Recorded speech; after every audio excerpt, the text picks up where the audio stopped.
which is not expanding it very much. Okay, we're doing it at the apoapsis, not the periapsis. Let's fast forward. I'd rather have been using these engines when I was further out, but if the game doesn't give me much option than to use it, I will use it like this. It's much easier to control, and I say much easier, it's still like controlling a boxed, like matchbox car in an entire tub of treacle, but it's at least better than controlling an elephant in quicksand. You try controlling an elephant in quicksand? It's not easy. I know I have. So, there is pro-burning.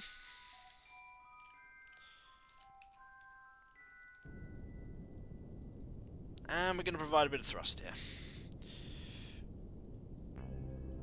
We're going pretty fast. I don't want to burn a lot of fuel doing this. This engine needs to go a fair clip. This 360 fuel needs to get me to the Mun, and I ideally want to start using this when I'm landing. It doesn't matter if it crash lands on the Mun, nothing is going to actually remain of it. As you can see though, we are slowly increasing the... Now it's pretty efficient, we're burning 0.1, if we go to 0.2, 0.3 we have 30 kilotons. There we go, that should do it. That's doing it a bit faster. Still very slow, though. Very, very slow. But efficient. Nuclear engines, people. They are great in space. Absolutely great. Well, in this game. If they're actually great in real life is another question entirely. I'm sure eventually they'll add different fuel requirements for a nuclear engine. They'll need, like, weapons-grade plutonium or something, and they'll violently explode. We're probably going to have to correct this, aren't we?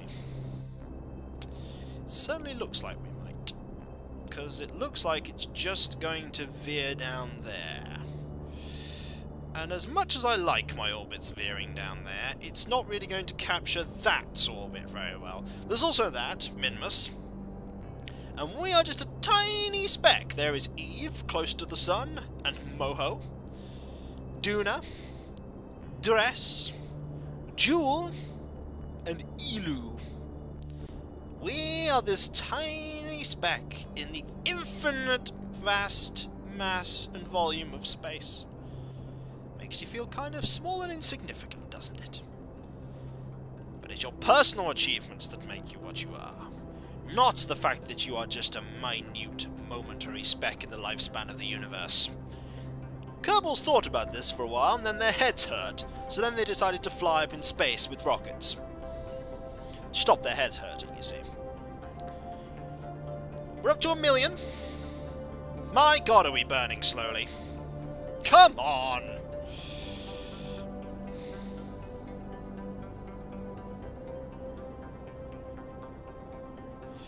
Well, we're up to 1.2 million now. We could burn much faster. Like, we could go... What happens if I burn to... That's pretty much max. 0.06 is pretty much max. The engine is going uncomfortably red. And we're burning through fuel slightly faster? How's it doing for the... Well, that's faster, isn't it? That's much faster. We don't necessarily need to worry about the fuel. As usual, my things build in excess, and that is a terrible orbit. Just gonna throw that out there. That is an absolutely monumentally awful orbit, though. That is mind-numbingly terrible. We're probably gonna have to correct that, because otherwise we are never going to intersect Mun with that. Ever. 5, 6, coming up. There we go. How much fuel do we have? Absolutely loads. 7, 8, 9, 10. Stop. As you can see, that is terrible. Because it doesn't even vaguely get close to Mun. we need to alter this. We need to make it better. But first, before we do that, I would like to improve the periapsis. I want it to be a lot further away than 150. Perhaps 300 or 500,000 might be better. Being there, by the way, at the periapsis is the best place to alter the position of the apoapsis. So we're probably going to be adding maneuvers in to alter our trajectory of this orbit at the periapsis. Which is why I want the periapsis to be quite far... I wonder if I thrust here.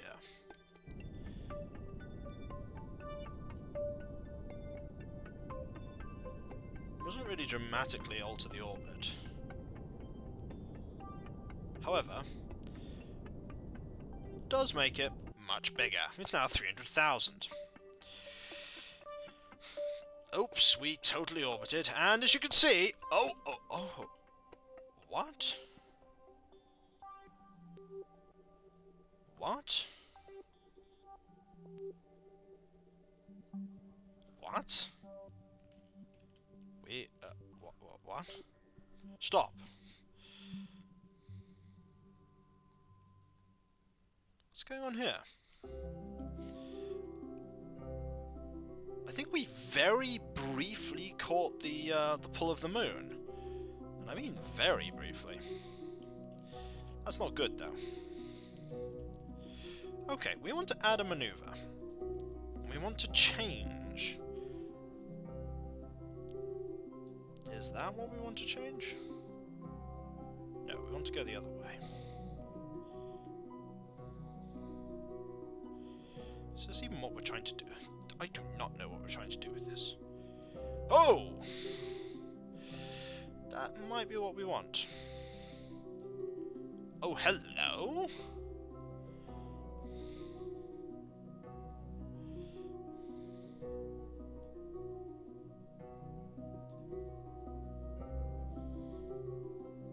That'll do it. That'll do it nicely. So doing that means we alter it so that we actually catch the moon, which is nice. So the first thing we need to do, now we've done that, is we have 20 minutes to find that blue marker that will now appear on here. It says we need to burn for 47 seconds to alter our orbit. And altering our orbit like that will get us in orbit of the Mun. Well, it won't get us in orbit of the Mun, but at least get us into a position where we can get in orbit with the Mun. Once we're in orbit with the Mun, oh geez, the options just open up, don't they? The options open up very... Oh, there it is! Do you see it? That little blue mark there? That is indicating the heading we need to be in 18 minutes to start thrusting so that we can alter our trajectory to the desired one. It says we need to be here. Do I believe it? I should do. So, we'll lock our SAS on here, and we'll fast forward until such time as I need to start thrusting. That's in about 5 Kerbal minutes. Okay, start slowing down.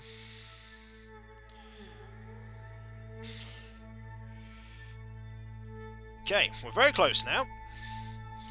Just want to get right on that dot. In 9 seconds, we need to thrust for 47 seconds, and I'm going to start thrusting at 1. As you can see, it says here 43 seconds of burn, and as you can see, our orbit is changing.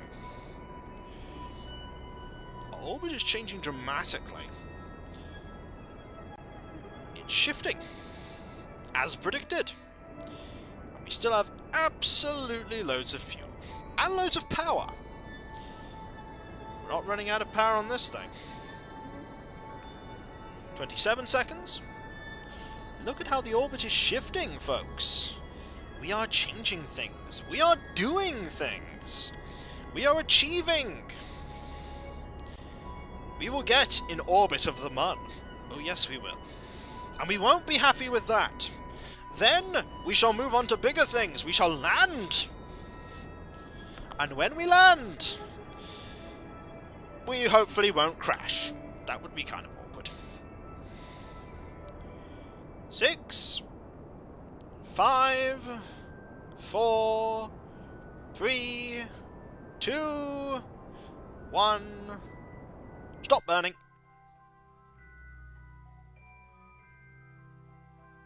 Stop burning. Why? Because we now have an interception with the Mun. You see that? We're going to be caught in its gravitational pull. For a short while. The Mun will be there when we catch it. We still have a while yet. We have a Mun encounter in 9 hours and we leave it in 11. So we're there for about 2 hours, caught in its gravitational pull. Whereupon if we don't, we will catch it. We will be slingshotted into a different orbit. Perhaps around Mun? No, perhaps around Kerbin? Perhaps far into the reaches of space. Perhaps to Pol. Not likely to go to Pol, actually. So at the moment, we're at a weird periapsis orbit here, but that will change the moment we get into this orbit. In 25 minutes. Not in 25 minutes in game, though. See, you're learning things about science. Did you think you'd learn things about science in my videos? I didn't. 3, 2, 1, 0, and you can see now, the orbit has completely changed. And we still have power. Because if we run out of power on this thing, we wouldn't be able to control it. And you'd hope that you put something on there that would passively collect power. That's why I extend the solar panels when I'm out in space. You'll run out of power otherwise. So this is the apoapsis of this orbit. It's coming in 58 minutes. The periapsis, sorry. We want to retro burn at the periapsis. I'm getting good at that. Pretty close to it we want to get. I'd say about that. And then we just start burning. I'm going to burn a lot here, because I have a lot of fuel. As you can see, the Mun escape is getting bigger. That's good. That means that we are expanding the orbit by contracting it. It makes sense. It gives us more time to escape, which means this is getting longer. And the only way it's getting longer is because it's starting to curl around. You can see, if we get very close to it, it is very slightly curling. It's curling a lot now. And our potential orbit, when we escape from Kerbin, is getting weirder and weirder. It's actually leveling out. Kind of. We now have 1 hour and 50 minutes, and we still have 210 litres of liquid fuel. Now it's getting to the point where we can visibly see it curving from this range on the map. I don't like being in the M map when I'm doing this. I love to see how we're doing on this. And the orbit around Kerbal is getting weirder and weirder. It's getting smaller as this is curving around. It's getting faster. And we're nearly there. We're nearly there. Nearly there. Come on. Little more. We're almost there. And boom! We have an orbit around the Mun. And by orbit, I mean it's not going to fail. It's not. This orbit is not going to decay. So now we want to go back to that periapsis again. Okay, we missed it. Let's go back to the... Let's go back again. Fast forwarding can be a curse sometimes. And we shall retro burn again. Because we want this orbit to be a lot smaller. We want it to be about, I'd say, 30 kilometers. Thereabouts. That's my ideal time. Some people will disagree, but I think 30 is probably good. So we have a lot of fuel. We're just going to burn like crazy. We can correct any mistakes we make. So that's at 800. This is a... So 600, 500, 4, 3, 2, 1, and 100, 90, 80, 70, 60, 50, stop. 50's good for now. The problem is I'm on the dark side of the moon, and I'd rather not crash, land on the dark side of the moon. I'd really rather not. Notice as we lose weight in the engines that it's actually getting a little easier to control it, because the ship is getting lighter. Very slightly. We're currently blocked by the mud,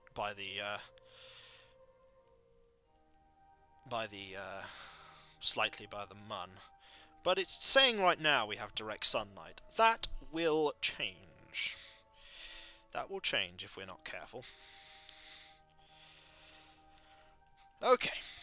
So, if nothing, even if we fail with a lunar landing, we will get this into space. We have managed to orbit Mun, which is good. We're orbiting the Mun. And large amount of thrust here, because I really want to destroy this Mun apoapsis here. I really want it to be a lot smaller. You get a bit careful here that this starts going down at nearly the same speed this does. This starts decreasing in its shrinking, and this starts increasing in the rate that it's shrinking. So you can end up with a situation where you burn to the point that you're actually causing an orbit that will crash you into the Mun. Ideally we want to crash around about here, which means we'd have to shrink the periapsis. We're up to 200,000. 100,000. 40. 46, 45, 44, 43, it's doing okay, it's doing okay. And stop. We actually now want to increase the size of the periapsis before I start decreasing the apoapsis again. Otherwise, this will just decay. It's a bit oblong right now. We don't want it oblong. And we can't do much because we're a bit close. It's okay. Just need a bit more thrust. That's what we need. More thrust. More thrust! But Master, I don't think the rocket can take it. Give me more thrust, Igor Kerman! More thrust! And that is how the rocket program was created. You learn something new every day! Or do you? So, oh dear, I'm about to commit a grave offence there. I was about to shrink the orbit some more. That would have gone disastrously wrong. Absolutely disastrously wrong. That would have been bad. So, come on. Come on. A little more. This thing becomes really silly levels of maneuverable once you actually have a... Once you've got rid of the nuclear part. When the nuclear part's gone, this thing becomes really easy to maneuver. And I mean really easy. That'll do. Tiny bit of thrust is all is needed to get it to 55. There we go. Kill the engines. It's at 60, actually. So now we fast forward again. Get to here. And we start thrusting again to decay this.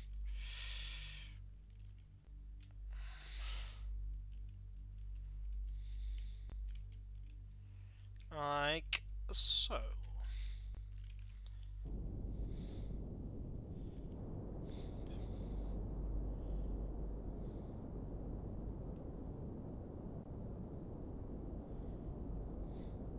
That'll actually do.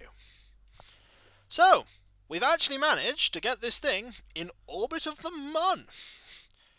With our little rover on top and tons of fuel, about just over a third of fuel in the nuclear engine, and a full tank in the final engine. But next, folks, we'll land. Yeah, we're gonna land in this next video, so stay tuned! Stay tuned.